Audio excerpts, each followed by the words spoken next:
This is Zara Sultana, for anyone that's not in the UK. She's a Pakistani Muslim MP. This entire diatribe is bullshit.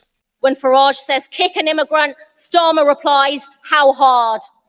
Farage has never once in his entire life said, go kick an immigrant, because Farage is terrified of being called a racist.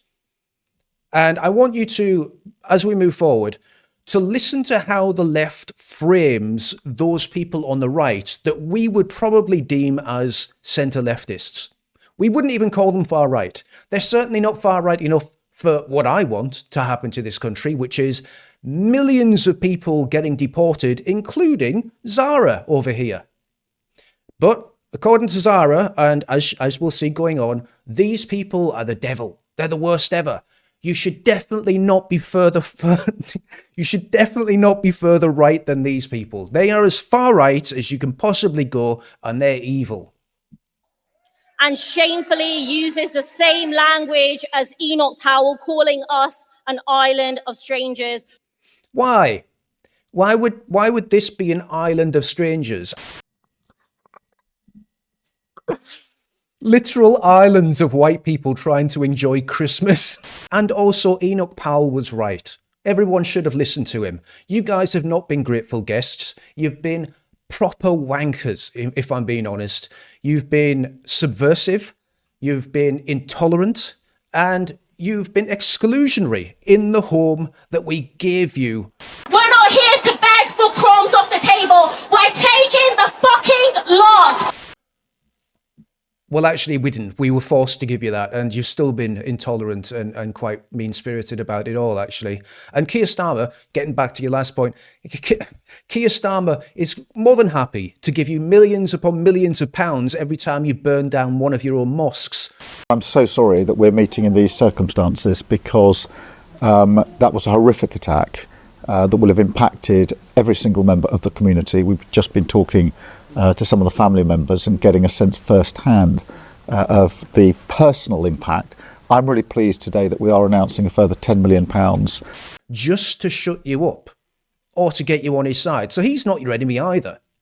We are not an island of strangers. We are an island that is suffering, and we see politicians constantly shifting the blame from people who actually have all the money.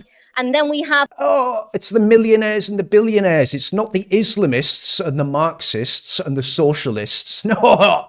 The whole frame of the migration crisis is a racist, fascist frame. The answer is not to blame the migrants. The answer is not to point at the small boats. The answer is to point at the private jets, the private yachts, and to multimillionaires and billionaires.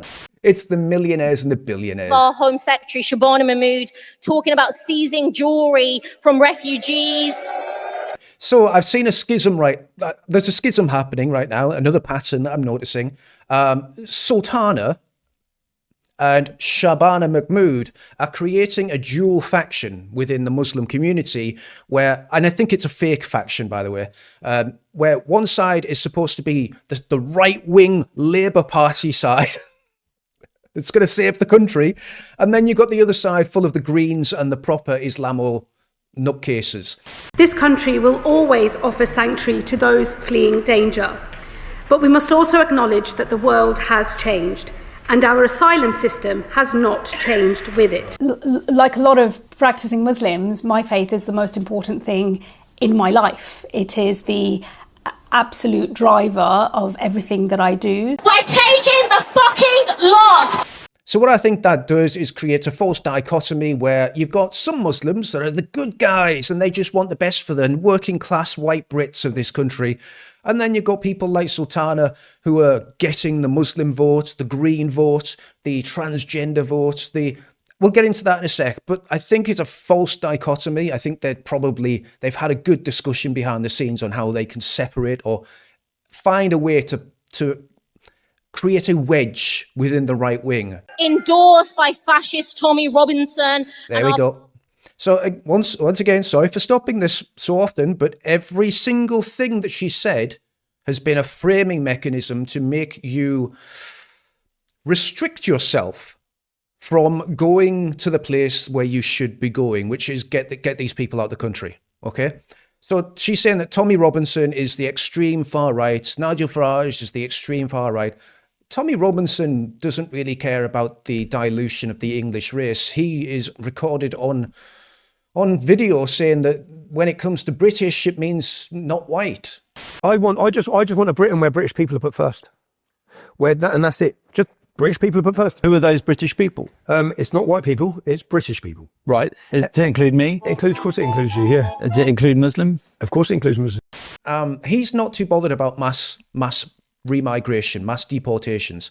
And Nigel Farage has openly said that it's impossible.